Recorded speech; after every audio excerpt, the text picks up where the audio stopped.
Over the years, Valve has been one of the most interesting companies to me in video games. Obviously, they are the market leader when it comes to selling games on PC. Other companies have tried, many companies actually, whether it's Amazon or Epic or Microsoft, all of them have failed. Valve has continued on as the place to buy games on PC. But at the same time, Valve isn't really done just there. Over the years, they've done all kinds of different experiments, either to enhance the PC experience, like the Steam controller, or by being able to take your games on the go with the Steam Deck. Not all of their experiments have been successful, though. It was 10 years ago where they tried their hand at making a console-like PC with the Steam machine with very little success. It was a neat idea, though, having other manufacturers make the box so they could have different specs, and being able to have the power of a PC in your living room back in 2015 was more of a foreign idea than it is now. Unfortunately, Linux just wasn't ready at the time. That's what ran on the original Steam machines, and so games at the time needed to be custom made for Linux in order to run on it. So it required a lot of developer support in order to even get your games to run. Fast forward 10 years, here we are, 2025. Things are completely different with Linux. With the Steam Deck, Valve has done so much work through Proton that developers no longer really need to do anything to get their games to run on Steam Deck. So I think it was last week when this story came up that Valve's Fremont console showed up on a test bench score. This really got me interested. So with all the ideas floating around in my head about the possibilities of a Steam machine, Steam console, whatever, Steam box, I don't know. I knew I wanted to do a video on it, but I needed a little more expertise, so I hit up my friend Jimmy Champagne, who runs the channel Deck Ready. But before we get into the conversation, if you like this video, make sure to give it a like. Also, if you could help me out just with a little tiny subscription, I'd really appreciate it. If you can't do it for me, at least do it for Frisk. All right, let's get into the conversation. Jimmy, I'm so happy to talk to you about some Valve stuff. You're like the Valve Steam master to me, at least in my life. I feel like everyone needs one of those guys.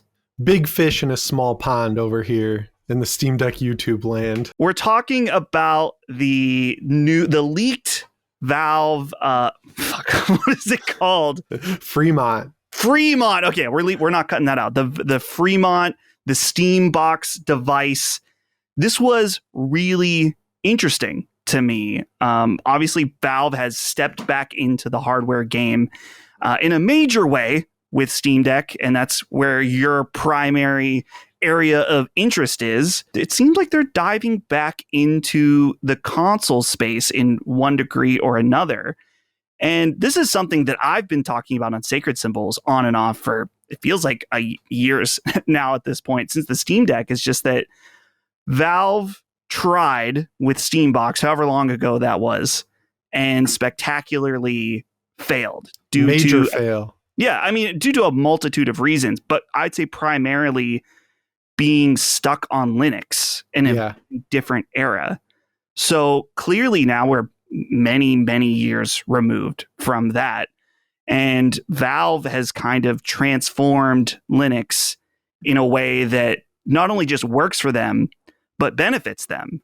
So I guess to start at the top, what do you think about Valve maybe making a foray back into the console space? It's kind of what I've wanted since the Steam Deck came out. Like, I love the Steam Deck as a handheld, right? But, you know, it'd be cool to just be able to do the same thing, like play my Steam games on the TV, get the console style UI and everything, and just have everything sync across, and then be able to use Discord and everything else. So when they made the Steam Deck and it was like successful to what they expected out of it, I was like, oh, the next natural progression is a console style box. And they actually have made a couple of these before. Between that first Steam machine foray, back when the Valve Index came out, they had one ready to go and they scrapped it at the very end. And some guy got his hands on it. It had this really cool feature where, like, if you put your hand close to the power button, it would light up. Like, it had proximity sensors in it and stuff. That it kind of links into how I think these specs got out there. But yeah, I'm like really interested in it after especially installing Bazite on an AMD PC and seeing how awesome that's worked. Like, that's just plug and play. You and I have both broken into the desktop or not desktop, the living room PC, but in totally different ways. You just mentioned that you've set up a Bazite PC. I currently just like reformatted my old PC. It's still running Windows, but it just boots directly into Steam Big Picture. Clearly, you've done the different approach with Bazite, which is very similar to what it seems like Valve is doing with SteamOS in general. Yeah, it's like identical to SteamOS. It just has more like stuff on the back end. You mentioned the specs of Fremont, and I was looking at this tweet here from a user. Sadly, it's Dadley. I don't know if you know this user. He's like the premier Valve leaker. He data mines every update for every game, and he's found like 3D renders of the Steam controller too.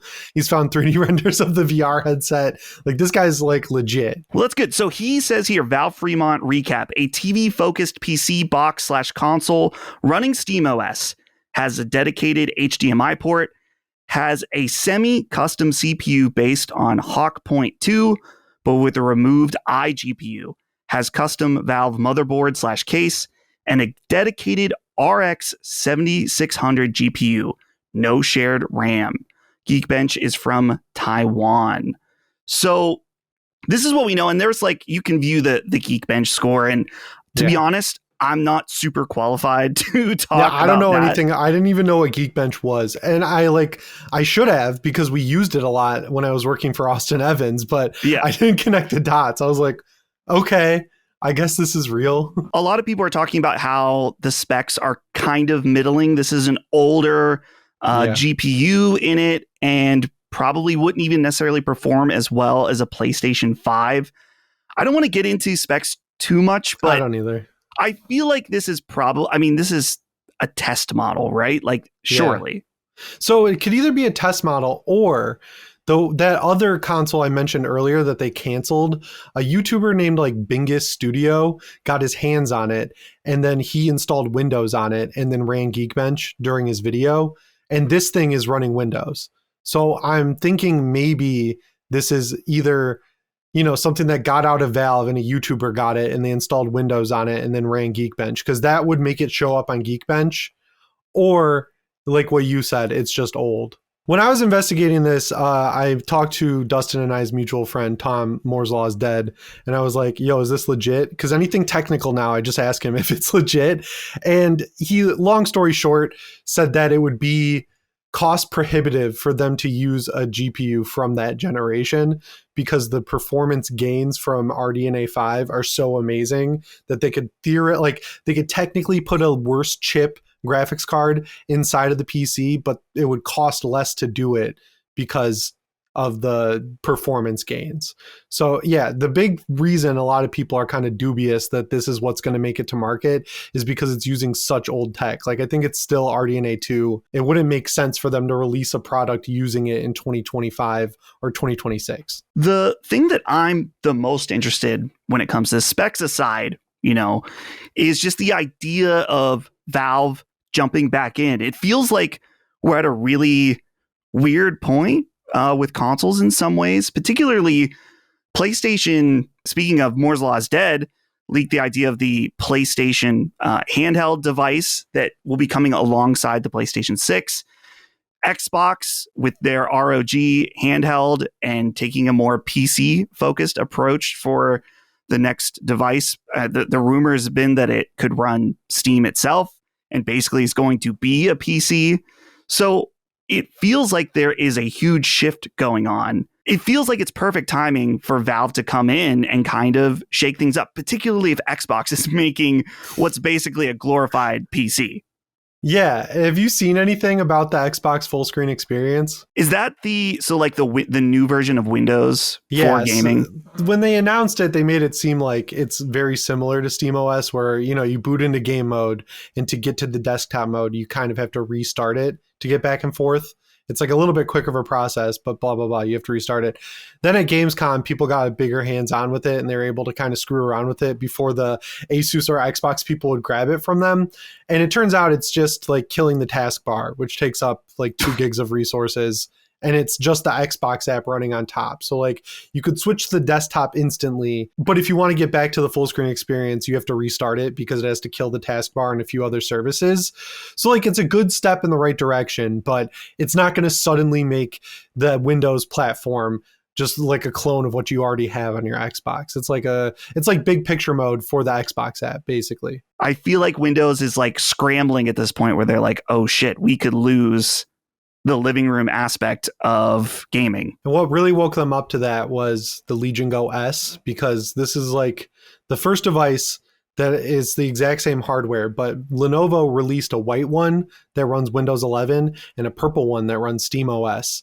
And so people were able to compare two pieces of identical hardware with the software tailored to it, because Valve is like partnered up with Lenovo for it. And the gains in performance on the SteamOS one were like 20% or more. And Wow. that's kind of what inspired Microsoft to be like, oh man, we got to figure out our Xbox app. We got to make it controllable with a D-pad. We got to get a keyboard that comes up that you can use with a controller. Like all this basic stuff that should have been there for a while, they're kind of rushing to get it included in the Xbox app. And they're letting the Xbox team actually work on Windows. Whereas before, the Xbox team, if they had an idea, they'd have to go to the Windows team and be like, hey, can you implement this? And then the Windows team would do it. So it was like a game of telephone. But now the Xbox team is like directly involved with the gaming side of Windows. So it could be good eventually. But what we get in October with the Xbox ROG Ally is going to be like the bare bones basics of what they're trying to do. In our bubble, it feels like Steam Deck is huge. You hear people talking about it feels like the greatest device they've ever owned. There's already major anticipation on what a Steam Deck 2 could be.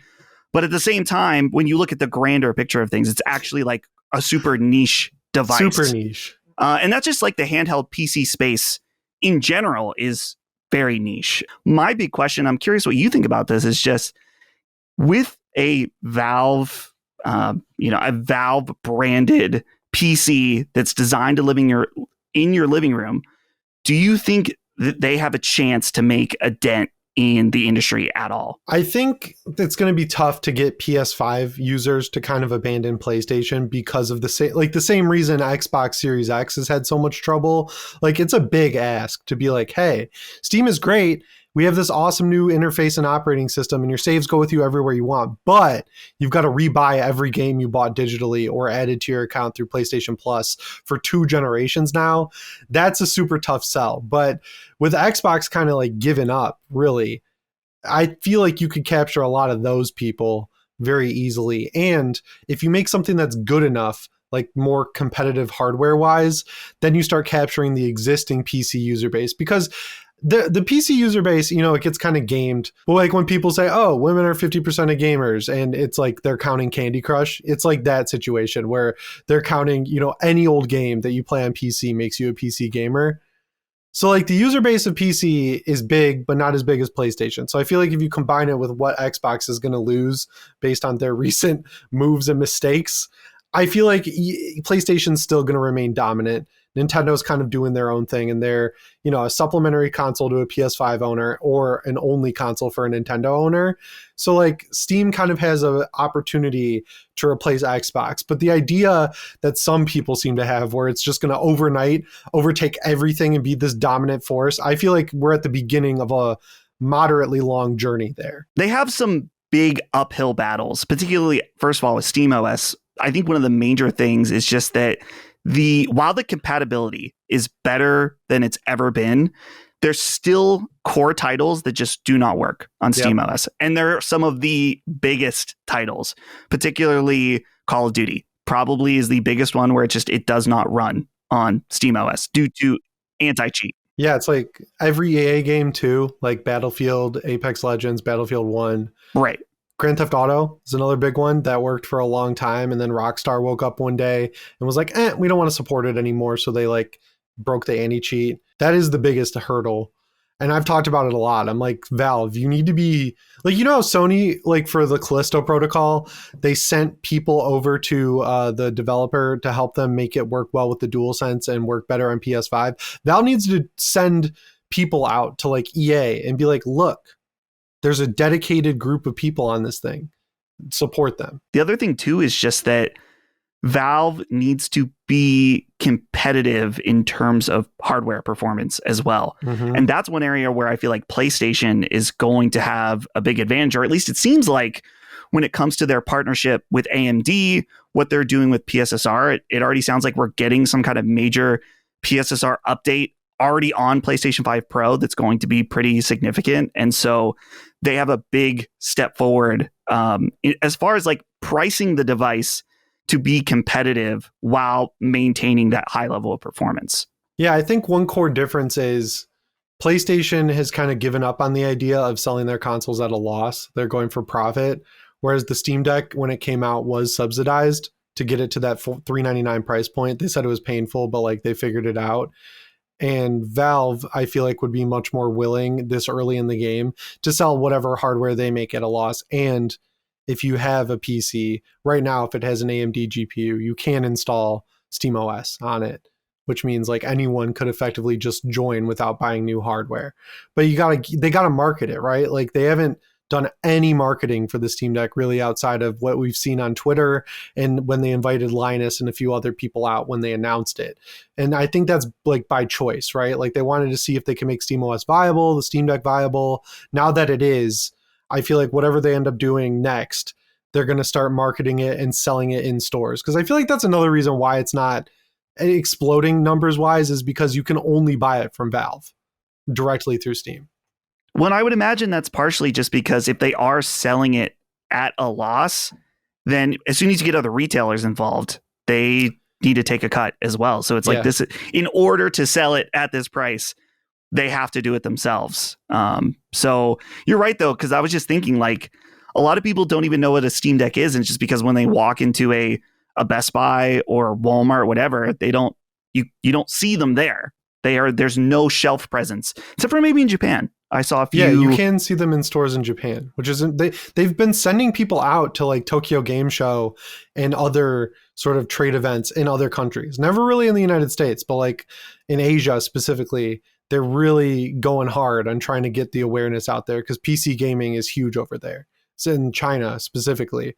So they're making the right moves. It's just, I feel like it was smart how they did it. Like get it out to the hardest core Steam users, and they're going to use it and give you direct feedback so you can eventually make SteamOS better for the full release, because it's still not fully released. They kind of released it when they opened up support for the Xbox or for the ROG Ally and the Legion Go, but it's not done yet. There's a big part of me that wants Valve to really succeed and kind of shake things up.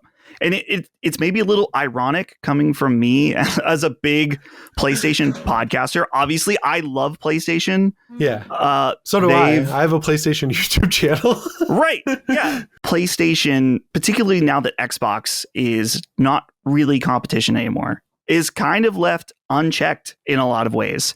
And that's the thing that's so appealing to me about Valve in general is just how much of a prosumer, and they don't need to worry about like stockholders and stuff like that. They kind of just do whatever they think is best, not only for themselves, but also for their consumers. And there's like a long list of these things, particularly one that we just talked about in Sacred Symbols is that Valve has the refund policy where it's like you buy a game, you can play it for up to 2 hours. And if it doesn't run well, or if you simply just don't like it, you can return it. Like no questions asked. Yeah, and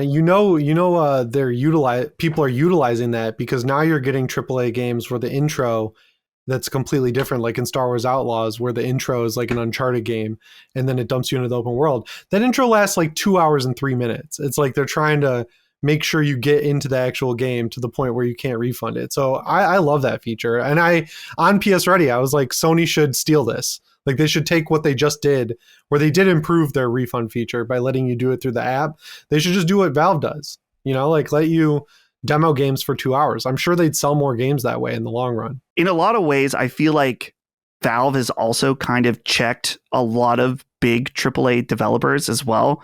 We've seen a lot of these stories over the past year, like whether it's them not allowing in-game advertising to be like allowed on Steam. So it's like, you can get a 500 gems if you just watch this ad before.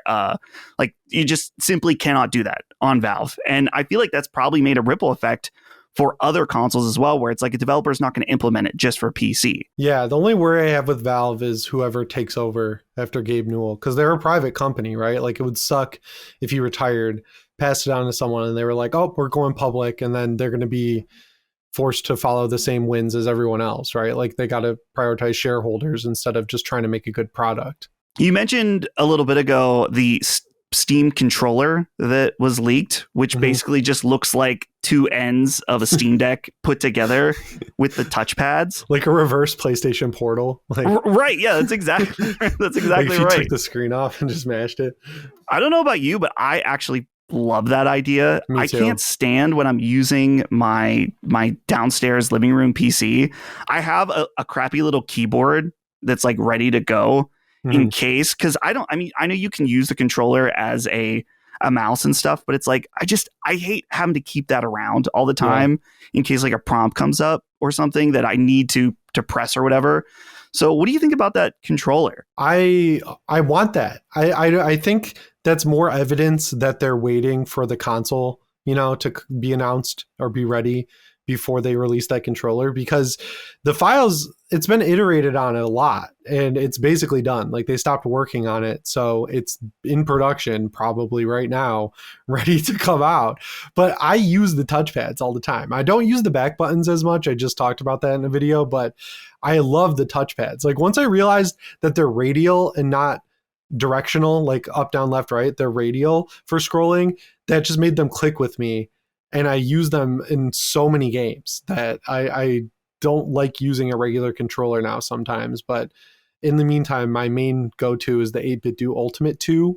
And that controller is excellent for $60. But yeah, I also have like a Logitech keyboard and trackpad combo thing that I keep under the couch just in case. But with the Bazite install, you can do the Steam button and square or X or whatever you want to call it and pull up the keyboard. So I never really need it, which is nice. Dude, my wife fucking hates that keyboard because I leave it on the couch all the time. Yeah. It's nice that you could slide it under the couch. It's probably the move. Yeah. I probably, even if I could, my couch won't let me, like it has like a thing I couldn't slide under, but it's probably my fault because I just leave it on the couch when I clearly shouldn't. So I guess the last thing with this potential Steam box is that I imagine that it would also be like kind of like when they originally did it, where it's like, yeah, they're going to have the Valve version of it. And much like the Steam Deck, where they've opened up SteamOS, that's like, hey, other handheld makers can go and use SteamOS and just go for it. Like, I wonder if it'll create a new slice of the market for it's like, these are small form factor living room PCs that run SteamOS, and here's one that's made by Asus. Here's one that's made by Alienware. Could it create almost like a new market for pre-builds? Yeah, it could, and I would expect them to be aggressive with it, because another big difference between the Windows and SteamOS Legion OS is that even though you get this exact same hardware, right, like same screen, same storage, same chip, the SteamOS one's a lot cheaper. I think it's like $50 or $60 cheaper because they don't charge a licensing fee like Windows does. So you don't have to pay for your Windows install in the box. So like you could get the exact same pre-build from, Dell or Alienware or Asus, one running SteamOS, one running Windows, but then you'd walk out paying a lot less for the SteamOS one. And then you could even just take that home and install Windows if that's what you wanted. But not charging a licensing fee kind of really helps them get even more of a better price point than what they're going to have from their direct competition, which is cool. Jimmy, thank you for joining me on this one and talking about some new Valve console stuff. Where should people find you? You can find my Steam Deck content at Deck Ready on YouTube. And if you're into horror movie deep dives, check out my channel Real Ones, which is at Real Ones with 3 E's. So what do you think about Valve breaking into the console industry? Do you think they have a chance against the juggernauts, or is this going to be a more niche device like the Steam Deck? I'd love to hear your thoughts about it. Go ahead, leave a comment down below. And as I said earlier, if you enjoyed this video, make sure to subscribe, and I'll see you guys next time.